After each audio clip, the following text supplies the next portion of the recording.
Bigla nga pala ako nagising neto mga mare, anong oras na neto? Madaling araw na at nakaramdam pa ako ng gutom. Naalala ko kasi hindi pa ako naghahapunan kaya naman dali-dali na akong tumayo. Dumiretso na kagad ako ng kusina mga mare kasi sa ganitong sitwasyon nangangailangan na yan ng agarang solusyon. Bale ang magiging FT ko ngayon ay pansit canton at saka etong ubod. Binuksan ko na kagad yung pansit canton kasi isi-separate natin yung mga seasoning nila mga mare. Wow! Seasoning! Pa-improve yung kalandian ah! Syempre nilagay ko na sa isang tab yung ubod kasi ito yung una nating lulutuin kasi kapag yung pansit canton, nako matutuyo yun mga mare. Mabilis ang pagpiprito lang to mga mare kasi parang Shanghai lang naman to pero ang pinagkaiba ang laman nito ay singkamas at saka kamoting baging. Kumalipas ang ilang minuto mga mare, syempre babalik na rin na natin yan at syempre dadako na tayo sa hanguan. Sabi ko nga sa inyo mga mare, mabilis lang maluto yan. Ang sarap nito tapos paparisan mo ng mabisang suka. After ko maluto yung ubod mga mare, syempre naglagay na ako ng tubig sa kaserola, sabay isasalang na kagad natin yan. And a few minutes later mga mare, syempre kukulo na yan at isasalang na kagad yung pansit canton, wag kang syunga. Pagkasalang ko ng pansit canton mga mare, minekos ko na kagad yan kasi gutom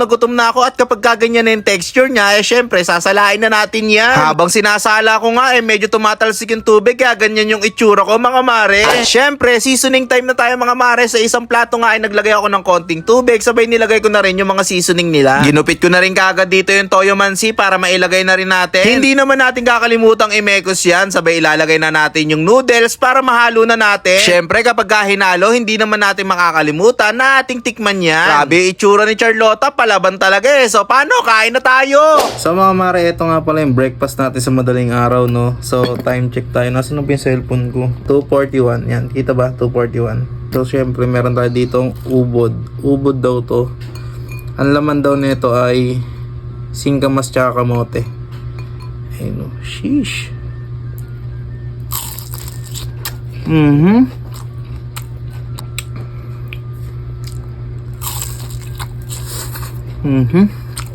Siyempre ang ipaparas natin dyan ay pansit canton. Ayun o, chili mansi.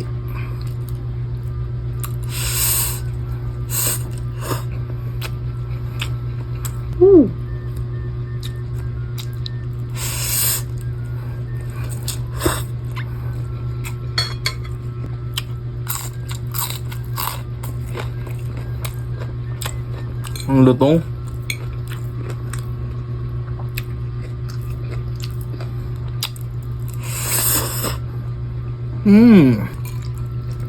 Ayan o.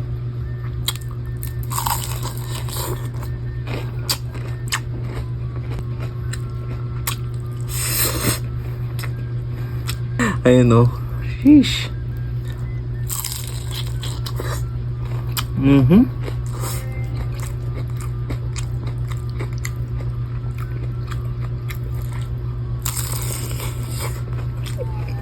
Tapos pares mo pansit canton. Aray ko po.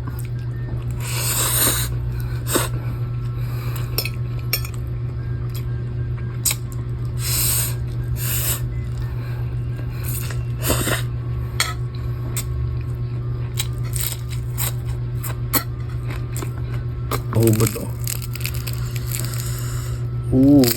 Wow. Mausok-usok pa.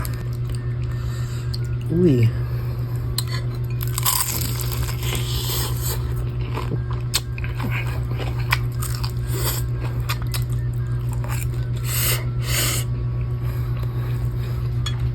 Grabe oh.